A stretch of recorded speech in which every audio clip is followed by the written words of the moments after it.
into the coach's corner here because I'm going to tie into something we talked about weeks 1 and 2 and stuff that we've talked about already today.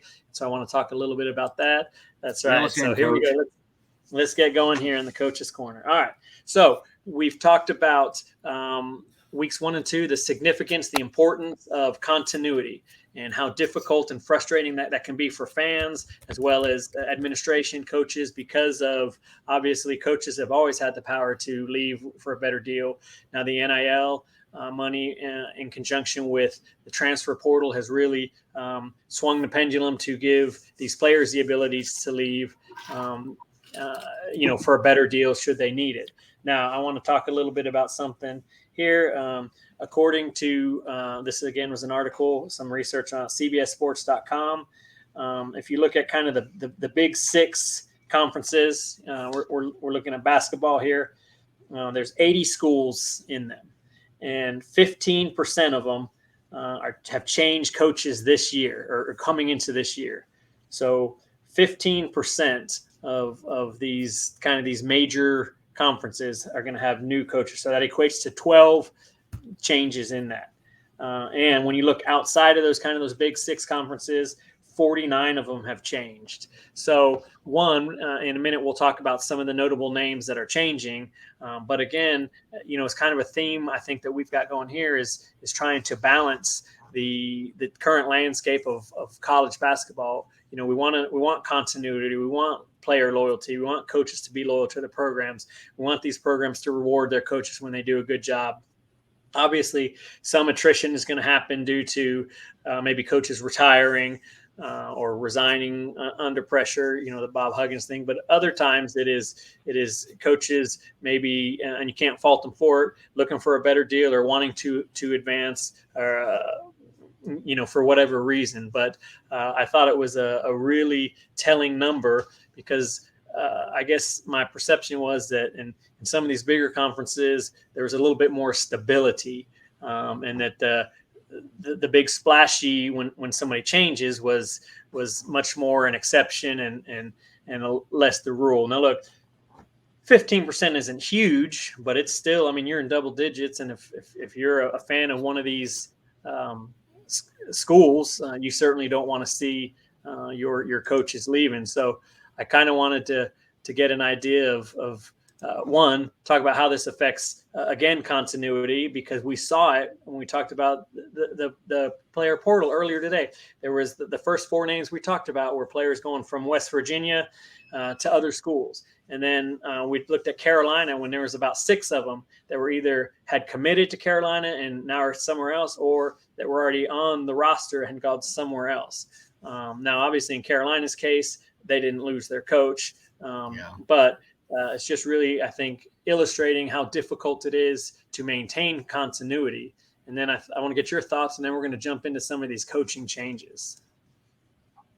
Well, there's no loyalty in sports anymore, Coach Tripp. It's not even that at the professional level where you're actually locked into a contract. There's no loyalty anymore. These players nowadays are they can dictate trades nowadays in the pros. You see it in the NBA more than anything. I think we were really spoiled. Myself growing up, you being in your years of coaching, we were really spoiled. And I know some of our guys that are listening tonight will appreciate this. I don't think there will ever be any more Tim Duncans, Dirk Nowitzki's, Kobe Bryant's. A lot of these guys, they're just the first ones that come to mind when it comes to player loyalty. There's no loyalty anymore between players and organizations anymore. Now, and when we're talking about colleges, it's not players and organizations, it's players and universities. But it's if these coaches aren't going to stay put, these players aren't going to stay put, and I think there's loyalty coming out of high school for these players. If you see a coach, a high school senior coming out and a coach leaves, a lot of times you'll see that player follow the coach to the other university. But nowadays, we were talking NIL earlier, these kids are taking whatever money's thrown at them. And yeah, D Wade, thank you, Drew. That's another good one right there, thrown in the comments right there on YouTube. Just to name a few right there. But we're going to have some of these programs that are not the blue bloods anymore win championships. Or you can look at it either way. You might have some of these blue bloods. You might have these Kansases, these North Carolinas, these Dukes have players transfer in from Kevin McCullough, my guy from Texas Tech, jumping in. Yeah, I'm keeping an eye on these comments over here, Damian Lillard.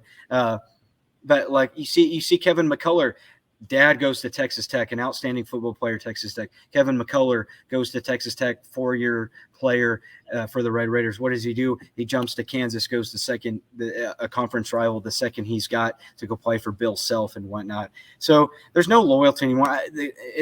Short answer, I don't know. I don't know how to – these universities, what they can do with these coaches, these universities – these coaches sign contracts, but I think these athletic directors and these school presidents are too lenient on letting these coaches upgrade to another. Sure, you want to see coaches. Jeff Traylor, we talk about him a lot. We love him, you and I. I think maybe he can set the market, set the tone for coaches staying at smaller universities. But how many times have we seen Jeff Traylor-esque kind of coaches jump to the next best offer that they get, and you can't fault them for it. They want to be made known. They want to be able to go compete at a high level. Coach. I mean, at a high level.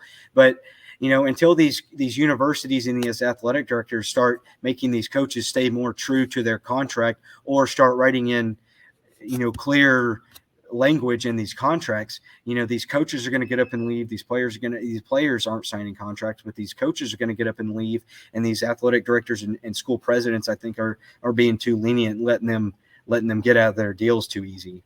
Right. And I think that this is a large part of this problem, particularly from the coaches, is a result of whether it's the administration, the boosters wanting it both ways, because they've created a system where if I have a contract, I can buy you out, so I can get rid of you on a whim. So now all of a sudden,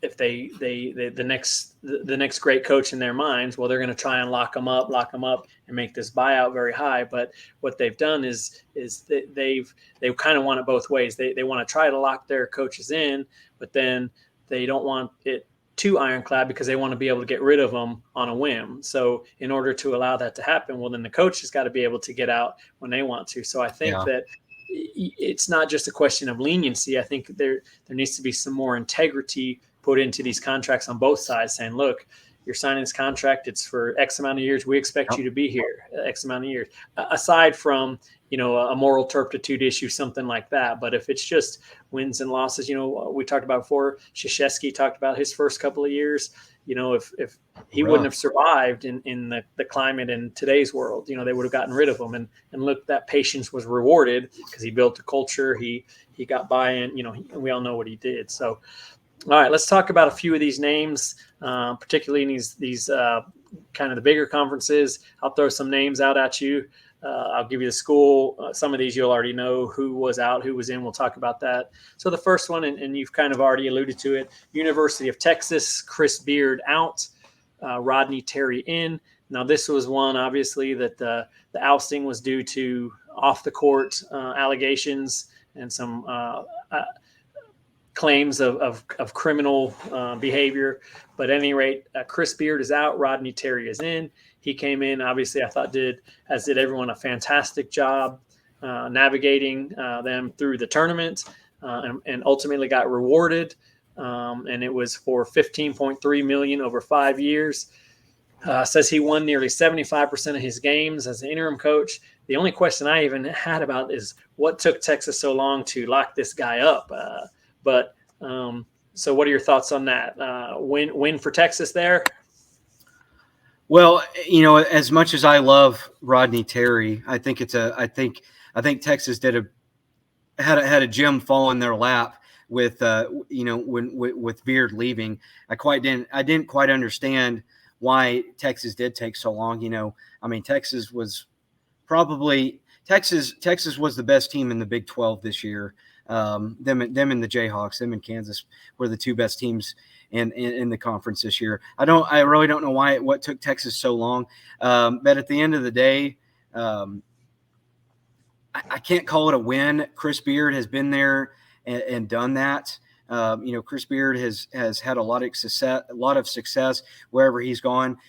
If you're a D2 fan, Commerce, where we were at when I was in school, played against this team. He had a lot of success as a coach at Angelo State, had a lot of success with Arkansas Little Rock, and then had success with Texas Tech and Texas. Right. I think Rodney Terry. I'll say, and we'll see his name shortly on this list again anyway. So. Absolutely. And short answer, I think it's too early to call it a win for Texas. I think the world of Rodney Terry. I think he's an outstanding human being. He's got a great track record and well-deserved. I'm glad he's a head coach, but I'm not quite there yet to say to win for Texas. We need to see a little bit more for Rodney. I think he's going to do a fantastic job at Texas. I think he's a great coach. I do think he's going to succeed, but losing Chris Beard, I'm not quite ready to call it a win yet, because I think Chris Beard's the kind of coach. He's a tough-nosed defensive coach. I think wherever he goes, he's going to bring in the right guys. I think he knows how to, even doing this at Tech, doing this at Arkansas Little Rock, doing this at Texas. I think Chris Beard was one of the founding fathers of how to finesse the transfer portal. So Chris Beard been at Ole Miss, he's going to have a lot of success. I think Ole Miss is going to be a really good program. Not quite ready to call it a win for Texas, but I do think Texas is going to succeed under Rodney Terry. We just need to see a little bit more.